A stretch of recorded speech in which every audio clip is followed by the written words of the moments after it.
Olá pessoal do canal Vida no Campo. Hoje nós viemos aqui fazer mel de cacau e eu vou mostrar para vocês. Aqui nós estamos fazendo mel de cacau, vou mostrar para vocês aqui. O nome disso aqui é cama, chama de cama para fazer tirar o mel, cama de mel. E aqui a gente faz um buraco na terra aqui, bem tradicional mesmo, manual. Depois a gente coa esse mel e já tá pronto para beber. Ali tem os trabalhadores. Tem os trabalhadores ali quebrando cacau.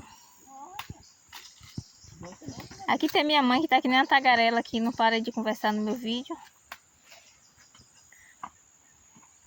Sua tia tá chupando cacau ali. Eu só tô escondidinho e tá indo cá, tá enterradinho no cacau, o menino tá no rosto.